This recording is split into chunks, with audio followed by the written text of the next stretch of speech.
PESA मोबिलायझर यांची महाराष्ट्र राज्यामध्ये जी 3000 पदे होती ती पदे कमी करण्याचा निर्णय केंद्र सरकार आणि राज्य सरकारने घेतला होता। हा निर्णय सरकारने मागे घ्यावा आणि प्रत्येक ग्रामपंचायतीला एक पेसा मोबिलायझर जशी अगोदरची व्यवस्था होती तसाच निर्णय ठेवावा।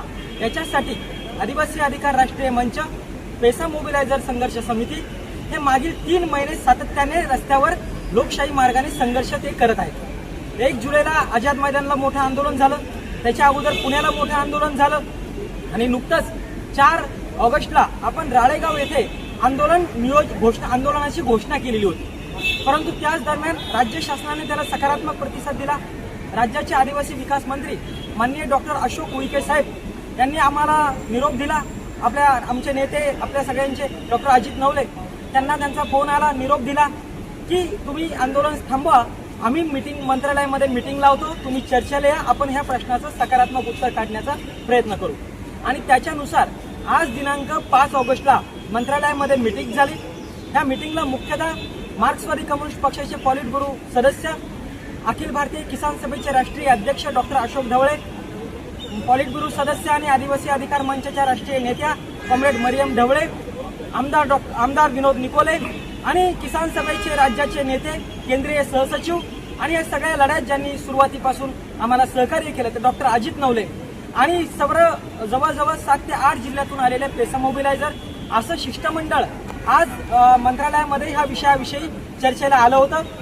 या बैठकीमध्ये राज्याचे आदिवासी विकास मंत्री डॉक्टर अशोक उईके साहेब, त्याचबरोबर ग्रामविकास मंत्री माननीय जयकुमार गोरे साहेब, ह्या दोन्ही विभागाचे प्रधान सचिव, संबंधित अधिकारी वर्ग आणि आमचं शिष्टमंडळ यांची अत्यंत चांगली सकारात्मक चर्चा झाली। आणि मला ह्या ठिकाणी सांगायला आनंद होतोय की ह्या दोन्ही मंत्री महोदयांनी यांनी राज्य शासनाच्या वतीने असा निर्णय घेतला की महाराष्ट्रामध्ये एका ग्रामपंचायतीला एक पेसा मोबिलायझर हा जो निर्णय अगोदर होता तो निर्णय त्यांनी तसाच चालू ठेवला आणि याच्या पुढे सुद्धा एका ग्रामपंचायतीला एकच पेसा मोबिलायझर राहणार। केंद्र जो काही निर्णय घेईल तो घेईल, परंतु त्या संदर्भातली जबाबदारी राज्य सरकारने उचललेली आहे आणि सर्व एका ग्रामपंचायतीला एक पेसा मोबिलायझर यापुढे कार्यरत राहतील असा अत्यंत महत्त्वाचा निर्णय राज्य शासनाच्या वतीने आदिवासी विकास मंत्री महोदय, ग्रामविकास मंत्री महोदय यांनी घेतला।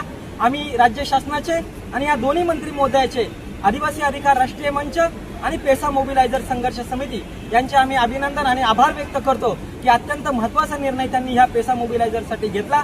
आणि त्याचबरोबर ह्या लढ्यामध्ये पहिल्या दिवसापासून आमच्या सोबत असलेला मार्क्सवादी कम्युनिस्ट पक्ष, किसान सभा, अनेक भातृभावी संघटना ह्या सगळ्या लढ्याला त्यांनी आम्हाला सहकार्य केलं, साथ दिली, किंबहुना आमच्या सोबत थांबले। त्या सगळ्या संघटनांचं आणि पक्षांचं सुद्धा मी सहकार्य करतो। विशेषतः हे पेसा मोबिलायझर ह्या ठिकाणी कार्यरत राहावेत म्हणून आदिवासी विकास मंत्री महोदय, त्याच्यानंतर ग्रामविकास मंत्री महोदय, मुख्यमंत्री महोदय यांना जवळपास महाराष्ट्रातल्या 20 आमदार महोदय आणि 6 खासदार महोदय यांनी पत्र लिहिलं आणि पेसा मोबिलायझरचं पद हे जसं पूर्ववत आहे तसं चालू ठेवावं।